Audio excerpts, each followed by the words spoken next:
I found a very good map of the migration of C into Asia from the same contributor who I've used and credited various times. But first, I wanted to show you the European Aurignacian branches of C, their migrations, because that's absent from the second map I'm using. So this is the extent of the European Aurignacian. The main paternity was actually I, but C was present in various places. C was dominant in Iberia for some time before I became prevalent.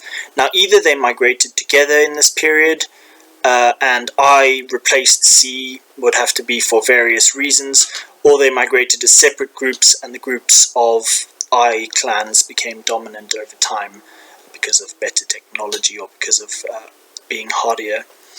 So yeah, the western offshoots of C1 populated were one of the populations present in the Aurignacian. This is the maximum extent of the Aurignacian, so Central Europe, the south of Ukraine, the north of France, and throughout Iberia.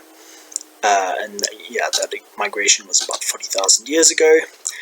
CF travels into the Elam area in southern Iran, becomes F there, probably. And that's been proposed as the area where most of the branches of C originate as well. I've proposed a second area here in the Levant. And the Aurignacian begins in a very small patch of the Near East, from which it spreads to the whole of Europe. So that you can see there with that line. Then in the next map we'll show both C1 and C2 traveling through to Asia. So on the second map you can see that the southern branch, C1, which is the one that entered Europe in the previous map, is formed in southern Iran.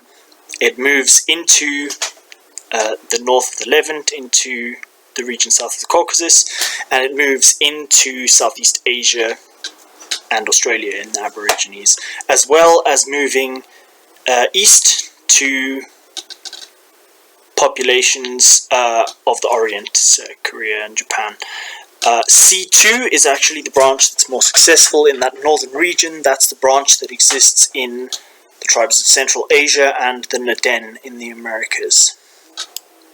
And that seems to have formed from a population that travelled into that region, into Central Asia. Another thing I feel like mentioning briefly, is worth mentioning briefly, is that it's been proposed that C was the paternity of Genghis Khan, but it's also been proposed that the Golden Family was in fact R1a. So that's an interesting question to consider. I'll see if any new info comes out on that at any point.